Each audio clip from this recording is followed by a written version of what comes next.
Katwa BJP সাংগঠনিক জেলার কালনা বিধানসভায় ভারতীয় জনতা পার্টির সোশ্যাল মিডিয়া কনভেনার উৎপল মিত্রর উপরে প্রাণঘাতী হামলা হয়েছে, রক্তাক্ত হয়েছে। অভিযোগটা কি? উৎপল মিত্র ফর্ম 7-এ একজনের 3 জায়গায় ভোট ছিল।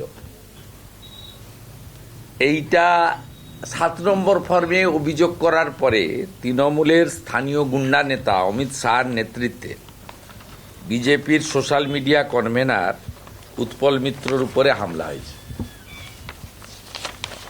দেখুন এই ছবি, বাংলা দেখুন।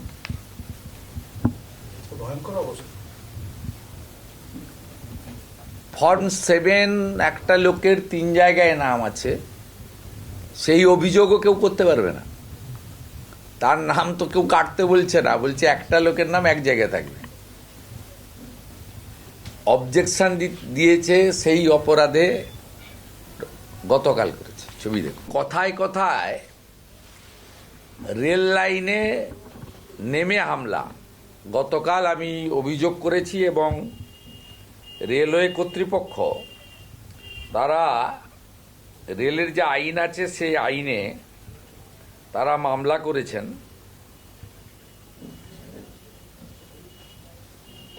বেলডাঙ্গা এবং বর্ধমানে তৃণমূলের গুন্ডাদের নেতৃত্বে যে রেল লাইনের উপরে রেলের উপরে রেল আটকে রেখে হামলা হয়েছে, এই মামলা সিবিআইকে রেল ট্রান্সফার করুক, এর জন্য কোর্টে যাওয়ার দরকার নেই। তার কারণ হচ্ছে রেলওয়ে অথরিটি, এটা হচ্ছে জাতীয় সংস্থা, তারা এই মামলাগুলো সিবিআইকে ট্রান্সফার করুক। নইলে এই পিএফআই আর সিমি ব্যাকগ্রাউন্ডে থেকে তৃণমূল কংগ্রেসের মুসলিম নেতারা যারা মূলত অ্যান্টি ন্যাশনাল কাজ করছেন, তারা এইভাবে সাধারণ মানুষ, ট্রেন যাত্রী, ট্রেন তাকে আটকাচ্ছে, সরকারি সম্পত্তি নষ্ট করছে। এদের বিরুদ্ধে দৃষ্টান্তমূলক ব্যবস্থা গ্রহণ করা দরকার আছে।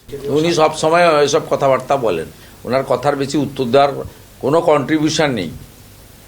পশ্চিমবাংলায় একটা শিক্ষিত যুবককে উনি কর্মসংস্থান করে দিয়েছেন, কোনো গরিব মানুষের পাশে দাঁড়িয়েছেন, এরকম কোনো উদাহরণ নেই। যাদের কন্ট্রিবিউশন নেই বাংলাকে এগিয়ে নিয়ে যাওয়ার ক্ষেত্রে বাংলার মানুষের প্রতি, তাদের এসব কথার উত্তর দেওয়া হবে না। 8 বার এসআইআর হয়েছে, মানুষ সহযোগিতা করেছে।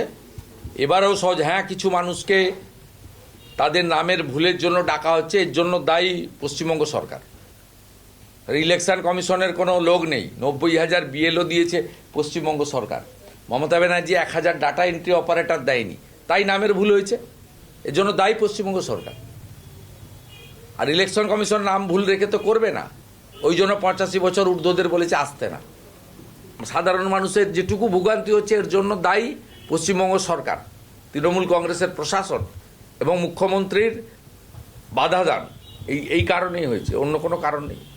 একটা সমবায়ের নির্বাচনে এই যে গুন্ডা কাজাহার, তার বাহিনী, সাইদ ইত্যাদিরা একটা শিডিউল কাস্ট পাড়া, হরিজন পাড়াতে রাত্রি 12:30 1টার সময় ঢুকবে কেন? প্রথমে মহিলাদের মেরেছে, সেখানকার মহিলারা পুরুষ এলাকার মানুষ সংঘবদ্ধ হয়ে তাদেরকেও উত্তম মধ্যম দিয়েছে। আত্মরক্ষার অধিকার প্রত্যেকে আছে। এই শীতের রাত্রে 12:30টার সময় আমাদের হরিজন পাড়াতে যাবেন কেন? তফসিলিদের পাড়াতে যাবেন কেন? মহিলাদের মারবেন কেন? এ কেউ করেছে দেখুন, আপনার তৃণমূলের লোকরা করে থাকতে পারে, কারণ ওখানে তো অবৈধভাবে কন্ট্রাকচুয়াল ডাটা এন্ট্রি অপারেটরদের কাজে লাগানো হচ্ছে, যেটা ইলেকশন কমিশনের গাইডলাইনের বাইরে।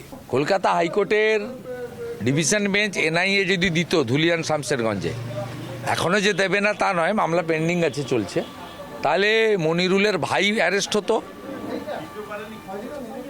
এবং মনিরুলের ভাইকে তুললে মনিরুলও আসতো। দাঙ্গাবাজ ছাব্বিশের আগে সংকল্প